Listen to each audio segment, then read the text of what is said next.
Labdien! Šodien ir 2023. gada 5. novembris. Atgādinu, ka zem video var atvērt papildus dažādas saites un paklausīties, un atgādinu, ka var uzlikt arī ātrāku video atskaņošanas ātrumu. Tātad novembris. Mazliet kopumā uz nākamo pusgadu, varbūt līdz kādam aprīlim, blīvajā plānā gaidāmi intensīvi notikumi, kuriem nav izskaidrojuma lineārajā domāšanas veidā un lineārajā laikā. Ja atceraties kāds no sākotnējām lekcijām par lineāro un sfērisko laiku. Nav jātiecas pret šiem notikumiem loģiski. Nav jāiesaistās šajā haosā, kurš notiks apmēram līdz aprīlim. Jā, var būt ļoti daudz teātra, spēles, melu, jeb tā saucamo feiku, gan pārsteigumu, gan iebiedēšanas, gan daudz dīvainību. Jo būs realitātes noslāņošanās. Apmēram visu šo pusgadu atklāsies dažādi noslēpumi, atklāsies neredzamais, atklāsies slēptais. Kā arī daudziem nākamā gada, 2024. gada sākumā, kā saka, atvērsies acis. Notikumi grūdīs un bīdīs cilvēkus uz pamošanos, uz apzināšanos. Jā, cilvēkiem var būt gan vilšanās, gan bēdīgums, jo tie ticēja vienam, bet izrādās ir citādāk. Tāpēc vajag paņemt atpakaļ, jeb atgriezt savu uzmanību sev pašam. Tas ir no citiem uz sevi dzīvo, uz sevi pašu. Uzmanības atgriešana sev dod iespēju atcerēties, kas tu esi. Un tas ir svarīgi. Par novembri. Kopumā novembris spēcīgs un gaišs mēnesis, ar milzīgu potenciālu un milzīgām iespējām. Novembrī ir tāda kā plāna uz nākamo gadu pamatakmeņu ielikšana. Arī budžeta ielikšana uz nākamo gadu. Kā novembrī attieksieties pret naudu, tik nākamais gads atpakosies, jeb atvērsies lielākā naudas skaitā, kā bija.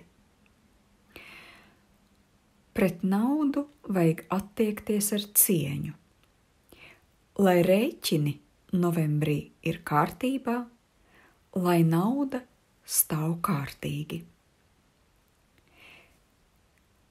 Labāk izdarīt pirkumus, kas patīk, un izvēlēties labāko. Novembra īpatnība, ka nav jāizdod nauda. Kā arī dar atcerēties, ka sieviete naudu neaizdod vīrietim, jeb sievietei nav jāizdod nauda vīrietim. Tā var aizdot kādai citai sievietei. Savukārt vīrietis var naudu meklēt bankā, pie draugiem, pie tēva. Otrais noteikums ka summa, kuru aizdodat, ir tik liela, no kuras esat gatavi šķirties pavisam. Un treškārt, der atcerēties, ka atbildība par aizdoto naudu ir lielāka nekā tam, kurš aizņēmās. Kopumā novembrī vēlams dzīvot mīlestībā, nevis noteikumos. Atgādinam, ka cilvēks jeb vienība vai personība, kas ir daļa no visas sistēmas, un te ietilpst gan dvēsele, gan energosistēma, gan smalkie ķermeņi un apziņa, tas viss augstākajiem spēkiem ir svarīgs, jo no katras atsevišķas vienības jeb cilvēka apzināšanās līmeņa ir atkarīgs cilvēces kolektīvās apziņas apzināšanās līmenis. Un no tā ir atkarīgs, vai procesi, kuri norit uz zemes, ir saskaņā ar radītāja plānu vai kavējas. Novembrī ir jāskatās sevī iekšā un jānovēro, un jārada plāns, kas ir sanācis un kas nav sanācis, kā arī jāizvēlas mērķi. Jo, kā jau teicu, novembris ir tāds kā tāds plāns uz visu nākamo gadu. Tāpēc tādi atskaites punkti iestrādā tādus kā ķieģelīšus attīstībai jaunajā gadā. Un ir jābūt godīgam pret sevi, lai izveidotu šo sarakstu. Tātad, pirmkārt, kas man sanāca, bet kas man nesanāca? Otrkārt, kam es piekrītu, bet kam es nepiekrītu? Un treškārt, kāpēc ir tāda sajūta, ka es nepiekrītu? Un šis punkts būs tas grūtāk atbildāmais un izpētāmais.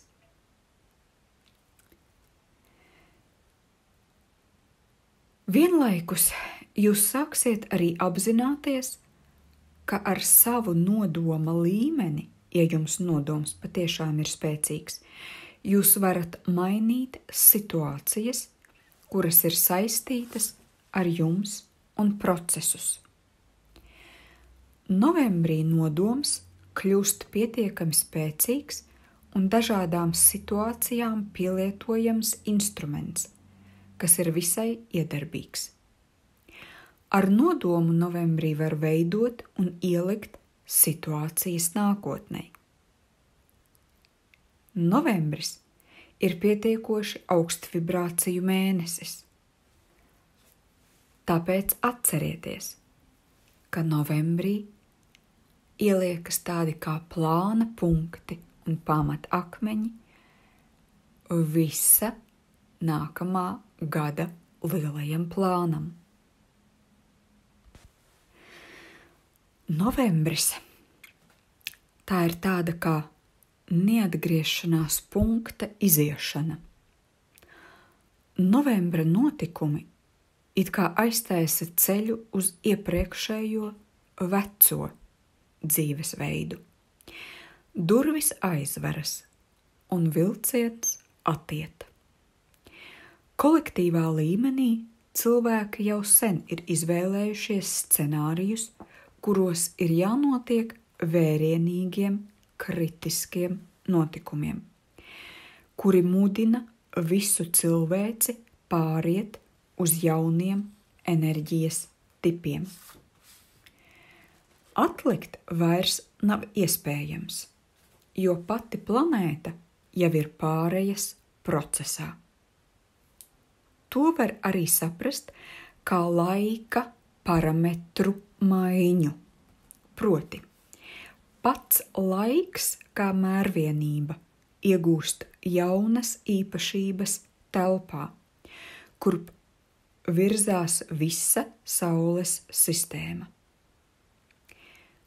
Paradoksi, kas nesen izpaudās astrofizikā, tam ir apliecinājumi, un to būs arvien vairāk.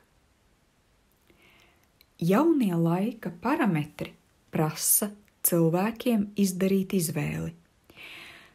Vai nu pārslēgties uz augstākām frekvencēm, vai nu atstāt šo planētu.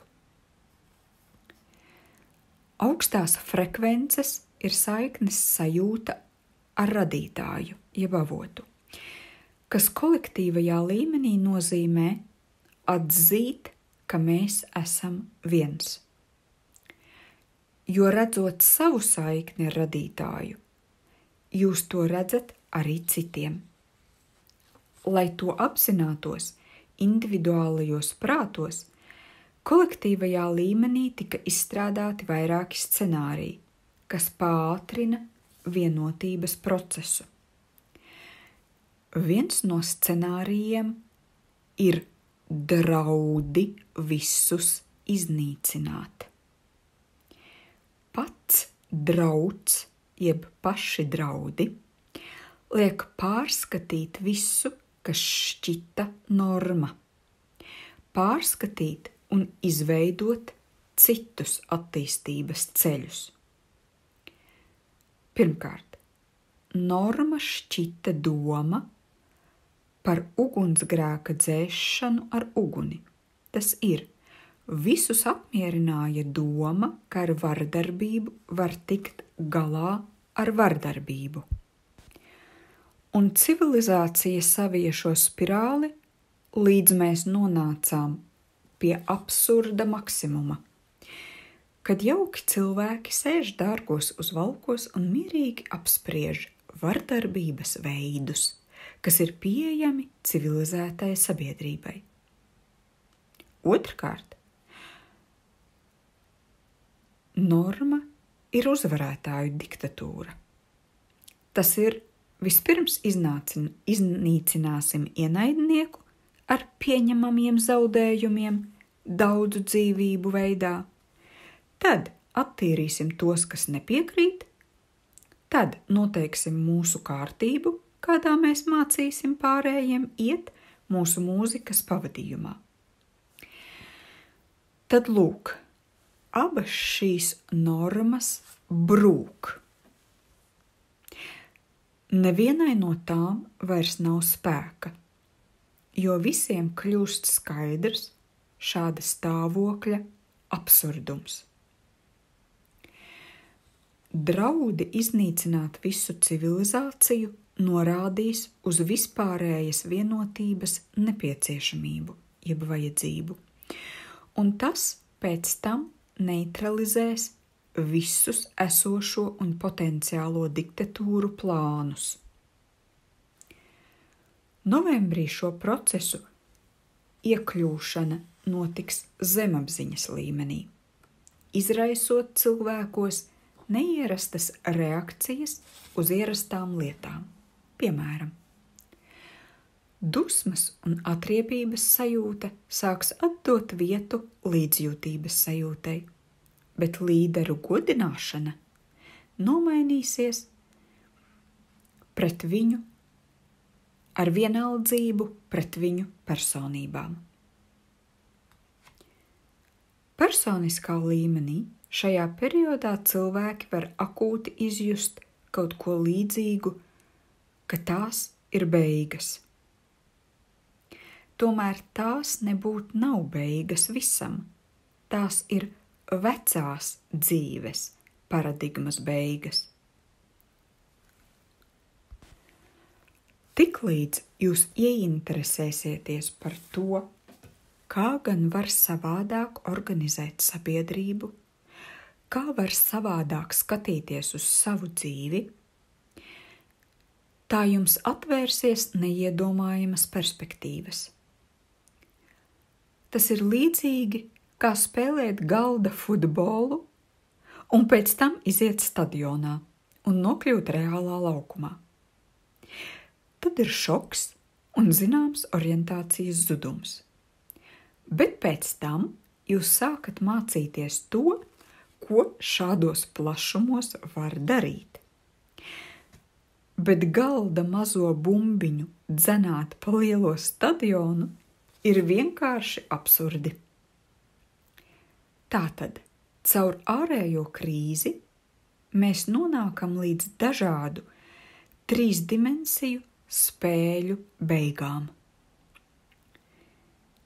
Ja jūs to pieņemsiet ar pateicību tiem spēlētājiem par to, ka viņi ir piekrituši būt notikumu epicentrā, tad jūs ātri saņemsiet apstiprinājumu tam, ka krīze ir izieta. Tie, kas ir ievilkti dusmās un nepatikā, ir tie spēlētāji, kuri kalpo citiem tik skarbā veidā.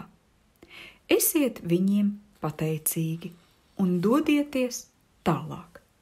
Ziniet, ka viss norit pēc jūsu akceptēta plāna, jo šie notikumi visi bija saskaņoti jau iepriekš, citādi jūs te nebūtu. Jums atliek tikai sev pieņemt, kuru lomu jūs spēlējat, vai to, kas kalpo par piemēru aizejošajam, vai jūs esat piemērs jaunā laikmeta cilvēkam. Jebkurš no šiem 2 lēmumiem ir cienījams. Tālāk. Vēl viens no aspektiem novembrī. Nāks enerģijas, kas mudinās sastingt, aizvērt savu sirdi, nocietināties, rīkoties mehāniski un agresīvi strīdēties un aizstāvēt savu. Citi darīs to pašu. Līdz ar to katrs vilks uz savu pusi. Neatliks vietas kaut kam mīkstam un mājīgam. Viss var būt skarbi.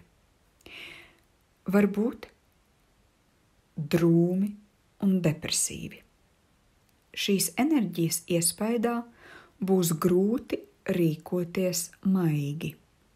Jūs varat rīkoties cietsirdīgi, varat noslēgties sevī, varat pielietot stingru rīcību un to pat nepamanīt.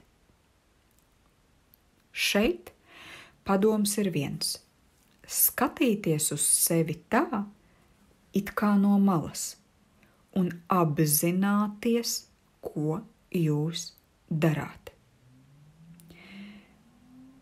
Ja šo izdarīt jums ir grūti, tad jau iepriekš iztēlojieties un sevī izspēlējiet dažādas reakcijas uz situāciju, un jūs jau būsiet mazliet sagatavojušies. Nevienmēr cieta un stingra rīcība nāk par labu. Te palīdzēs tikai apzināšanās, ko jūs darāt un kā uzvedaties. Jo citādi brūces būs dziļākas, sitieni precīzāki, vārdi sāpinās spēcīgāk. Tomēr jūs varat iepriekš izvēlēties, kā rīkoties. Iepriekš padomāt, kā mīkstināt jūsu vai blakus esošo cilvēku rīcību.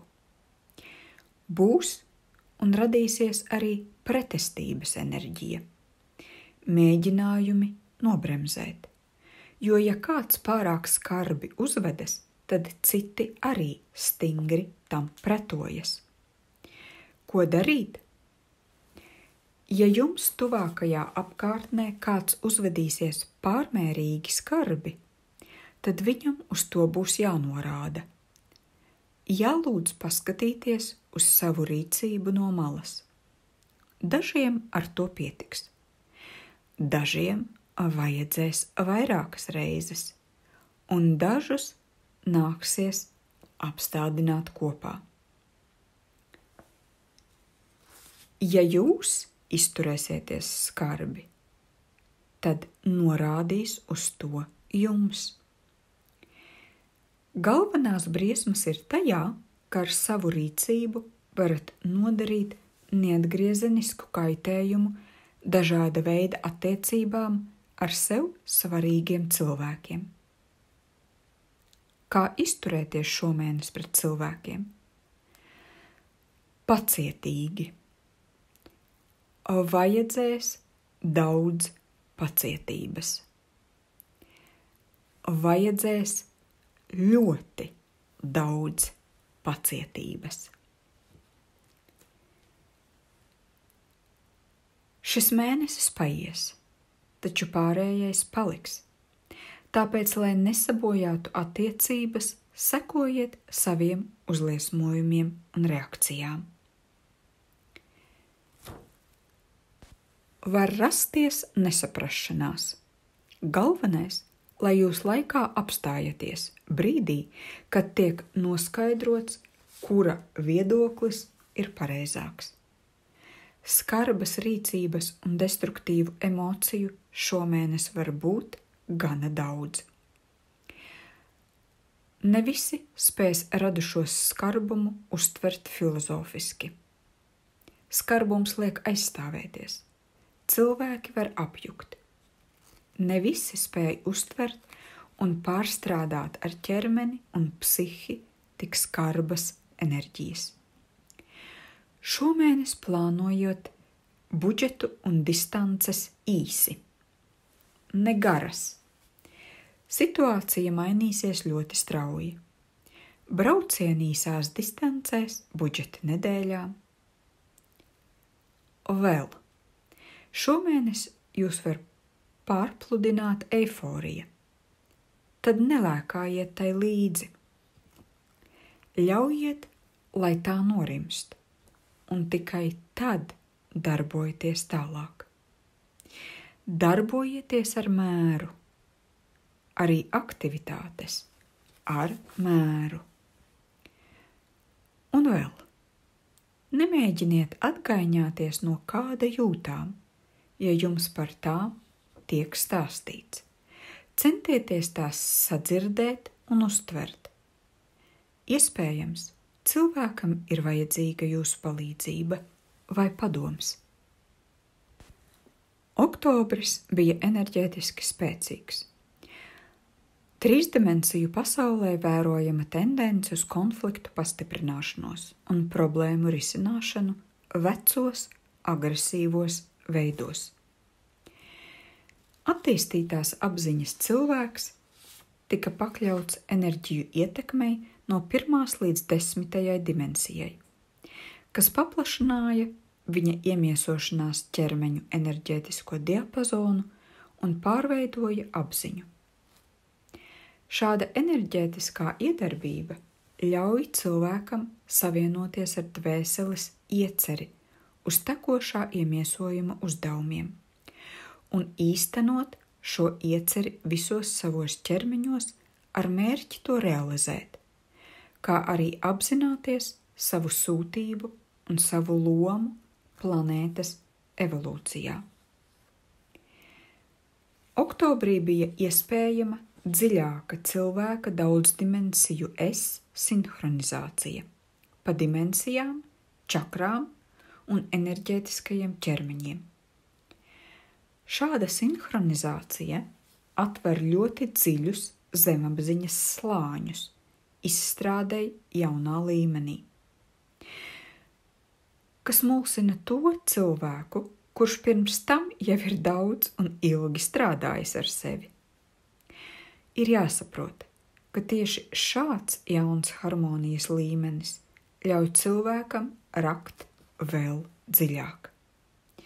Tātad, ja jūs ar šo saskaraties, tas ir vēl dziļāku zemapziņas programmu izpausmi, tad jūs patiesībā esat gatavi risināt sarežģītākas pašreizējās dzīves problēmas un izstrādāt psiholoģiskus un psihosomatiskus kompleksus no jūsu pagātnes iemiesojumiem. Savukārt novembrī mūs sagaida mazlietiņ atslābinājums. jo mazliet samazināsies ietekmes dimensiju diapazons. Tātad galaktiskās enerģijas būs diapazonā no 3. līdz 10. dimensijai, Saule no 3. līdz 9. dimensijai un planētai no 2. līdz 5. dimensijai. Šajos diapazonos pēc oktobra lejuplādēm novembrī sāksies koncentrētāka enerģiju un programmu asimilācija. Tas nozīmē pārskatīt un apzināties pagātnes informatīvos ierakstus cilvēces un planētas līmenī, ar mērķi ciešāk miedarboties dzīvām būtnēm kopīgu evolūcijas uzdevumu risināšanai. Novembrī būs 45 spriedzes mezgli, kuri izpaudīsies tieši Saules enerģiju un cilvēka attīstītās apziņas miedarbībā. Šāda miedarbība palīdzēs nostiprināt iemiesotās cilvēka daļas saites ar viņa dvēseles programmām, ar mērķi precizēt savus uzdevumus un to realizācijas iespējas esošajā, sarežģītajā un pretrunīgajā kontekstā. Tātad par Saules logosa koncentrāciju dažādās dimensijās. 2. dimensijā tas nozīmē enerģētiskās vides radīšanu planētas un cilvēces akašī hroniku pārrakstīšanai un pārskatīšanai. 3. dimensijā pārveidošanai tiks pakļauts materiālais redzamais plāns un cilvēka ķermenis. 4. dimensijā aktivizējas programmas, kas izmaina dzīvo dabu un cilvēka domu un jūtu programmas. 5. dimensijā turpinās iesakņoties, apvienojot visu dzīvo ēteriskajā plānā. Cilvēks, kurš asimilē 5. dimensijas enerģijas, izjutīs arvien lielāku saikni ar planetāro apziņu, caur savu apzināto daudzdimensionalitāti un augstāko es. Novembrī būs ārkārtīgi svarīgs cilvēka darbs ar dziļajām zemapziņas programmām. Tai skaitā ar tām, kuras ir veidotas iepriekšējos iemiesojumos, ar mērķi neutralizēt lielākas līnijas un uzkrātos izkropļojumus un iziet uz savu patieso attīstības pamatlīniju, ņemot vērā visa pašreizējā iemiesojumu cikla uzdevumus. Tiek atgādināts, ka daudziem cilvēkiem pašreizējam iemiesojumam ir milzīga nozīme, tieši lai atgrieztos savā patiesajā ceļā, kas saistīts ar iesaistīšanos pārejas posma procesos. No dabas stihijām novembrī sevi izpaudīs uguns stihija un gaisa stihija. Uguns stihija ar spēcīgu galaktisko enerģiju pārveidojošo ietekmi. Gaisa stihija ar spēcīgu transformējošu saules iedarbību, kuras enerģijas turpina pārveidot smalko zemes plānu. Pievienosies arī ūdens stihija. Kā visa rezultātā, klimatā var sagaidīt ugunsbīstamu un sprādzienbīstamu situāciju skaita palielināšanos, viesuļvētrās, vētrās un plūdos un dažādās dabas anomālijās. Arī sociālajā ziņā novembris izpaudīsies ar dažādām sadursmēm, jo sociuma spriedze pieaug. Uguns stihija, darbojoties uz cilvēku psihi, mudinās viņus uz sprādziena veida bezjēdzīgu rīcību. Cilvēka kā skolnieka ceļš ir sarežģīts un saistīts ar personības pārbaudījumu norisi. Pirmais posms ir daudzpusīgas personības veidošana un tās izcelšana no masas. Otrais posms – dvēseles klātbūtnes apzināšanās un pārorientēšanās tās uzdevumu virzienā. Un trešais posms – savas apziņas un enerģētikas sagatavošana, iemiesošanās uzdevumu īstenošanai, kas saistīti ar cilvēka evolūcijas augstāko plānu. Šī laika Skorpiona zodiaka enerģijās apzināts skolnieks spēj ieņemt izvērstu pozīciju, pateicoties pieliktajām milzīgajām pūlēm, pirmkārt, saskaņojot daudzvirzienu personības aspektus, otrkārt, izstrādājot pagātnes karmu, treškārt, pievēršoties dvēseles plānam, ceturtkārt, apzinoties savas esības patiesos mērķus un piektkārt, koncentrējot centienus, lai tos realizētu. Tagad paskatīšos arī, ko saka debesis jums. Tātad, novembris sākas intensīvi, jo pieaug dažādu planētu opozīcijas – Saule, Urāns, Mars, Jupīters. Ļoti spēcīga interešu sadursme, cīņa par brīvību, par patstāvību, nervu sistēma zem spriedzes, cīņas mēnesis, kādam konfliktējošs, kādam pārlieku aktīvs. Pievienojas arī augoša opozīcija Venērai ar Neptūnu. Tas ir augsta emocionālā jūtība, pastāvīga emocionāla vilšanās, neapmierinātība, vēlēšanās kaut ko izmainīt. Kopumā pieaugošu pārmaiņu mēnesis, jeb oktobra aptumsumu aste, jeb sekas. Tāpēc var būt pārmaiņas dažādās sfērās. Varbūt izmaiņas arī, kur cilvēki vairāk atveras, vai vairāk satuvinās, vai attiecības paliek saturīgākas. Taču virspusējās attiecībās var līst ārā arī kāda neapmierinātība un nepilnvērtīgums. Tātad 4. novembrī Saturns paliek direkts.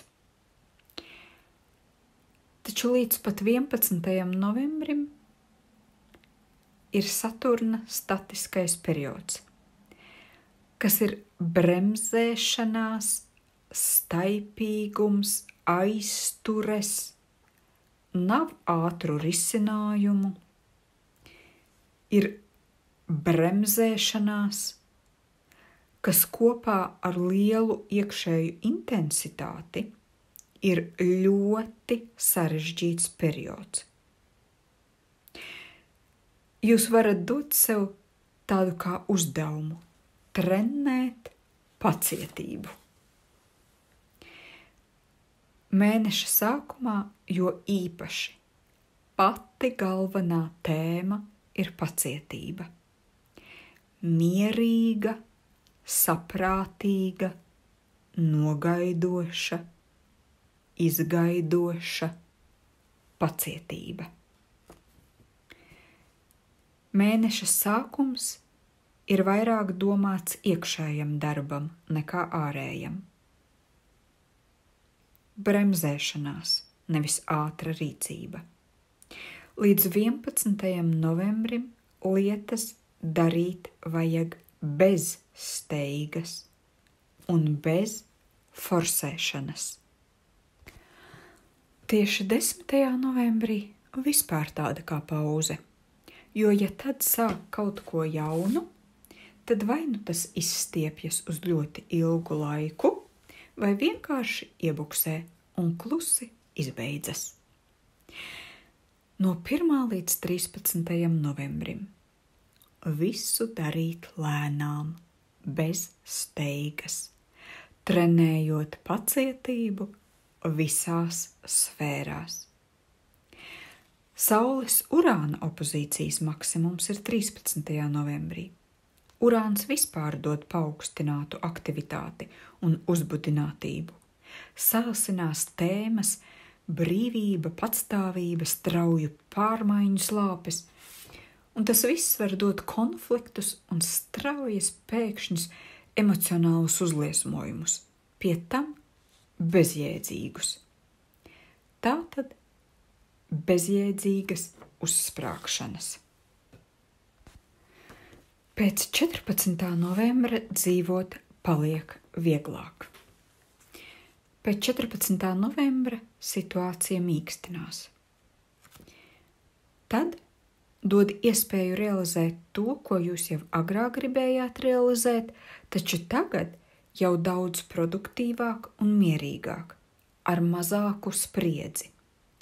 Tāpēc mēneša pirmajā pusē, kad ir lielas iekšējas spriedzes, ir labi domāt un izstrādāt plānus, jo domas strādā aktīvi. Taču šos plānus realizēt ir labāk pēc 14. novembra, jo tad jau tālajoši plāni, kopējs skatījums, ilglaicīga realizācija un emocionālā atmosfēra harmoniskāka. Jā, novembris pārmaiņu mēnesis, kas pārdzīvosies diezgan asi. Sākot ar 14. novembri, Venēra satuvināsies ar lejupējošo dienvidu mēnesis mezgliepu Ketū, un tas nozīmē, ka vēlreiz atgriežas daudz senu emocionālu situāciju attiecībās ar dažādiem cilvēkiem. Vairāk tas būs emocionāli jauns sirds sfērā, kur vajadzēs atgriezties pie kaut kā, kas agrāk netika līdz galam izdarīts, vai neapskatīts, vai nepareizi saprasts. Atgriezties, pārskatīt, pārdarīt pa jaunam, salabot un izlabot un sataisīt to, kas jau sen bija jāsataisa, bet kaut kā līdz šim tā arī nesataisījās. Jo šī pozitīvā emocionālā atmosfēra un atgriešanās pagātnē ir tāds labs un pateicīgs periods pārskatīšanai, pārvērtēšanai. Labs periods arī paša dzīves emocionālās sfēras uzlabošanai. Pie reizes var novērsties no sociālās sfēras, kur viss sarežģīti un ātri mainās, un tā vietā nodarboties ar personīgo dzīvi. 27. novembrī pilnmēnesis Dvīņos ar tādiem kā diviem aspektiem, kur saules strēlniekos cenšas atmest visu lieko un iet pa taisnāko ceļu, savukārt mēnesis Dvīņos neko nepalaist garām un ņemt vērā visas iespējas. Te nu katram ir individuāls risinājums. Debesu jums nav. Ne par vienu, ne par otru. Kādam vajadzēs būt uzmanīgam uz detaļām, Kādam tieši otrādi vajadzēs atmest sīkumus un mērķtiecīgi virzīties. Tāpēc te katram pašam izlemt. Tāpēc kopumā mēneša sākums saspringts un bremzējošs vienlaicīgi, ja pirmā mēneša puse līdz pat 14. novembrim. Taču pēc tam ārējā pasaulē saspringts, taču personīgajā pozitīvs un attiecību uzlabojošs periods. No 1. līdz 8. novembrim nav vajadzības izskaidroties attiecībās, taču no 15. līdz 30. uzlabot un padziļināt attiecības, izvilkt no tām vecās skabargas un izmest. Arī veselības ziņā ir grūts periods, it sevišķi pirmā mēneša puse. Nervi saspringti, spiediens lēkā, locīteles sāp, žultspūslis strādā nelīdzeni. Uzmanību jāpievērš emocionālajam fonam, aknai, žultspūslim, mugurkaulam, spiedienam. Jāatslābinās, jānoņem spriedze, sildošas procedūras, nomierinošas, elpošanas vingrinājumi, mierīgas pastaigas, meditācijas. Rokās var turēt priedes vai ozola koka gabaliņu. Pie kaut kāda veida spriedzes vienkārši paņemt rokās. Mīksti glaudīt, pārnesot uzmanību uz pirkstiem. It kā visa spriedze aiziet kokā, priedē vai ozolā. To pašu var veikt arī ar ūdeni. Labākais iepirkšanās periods novembrī ir no 15. līdz 23. novembrim. Šo pieminu tāpēc, ka 13. decembrī Merkurs paliek retrogrāds, un ieteikums ir Ziemassvētku jeb jaunā gada dāvanas sarūpēt līdz 13. decembrim. Pieminēšu arī, ka 6. decembrī Neptūns paliek direkts, un ap to laiku būs Neptūna statistiskais periods un būs grūtības ar izgulēšanos. Nu ko, kopumā izskatās, ka novembris ir tāds viens pamatīgs mēnesis, kas ieliek arī pamatus nākamajam gadam. Tāpēc es novēlu izteikti mierīgu novembri ar milzīgu pacietības spēju un apzinātu novērošanu, lai mums visiem stabila izturība novembrī. Šodien pateicos.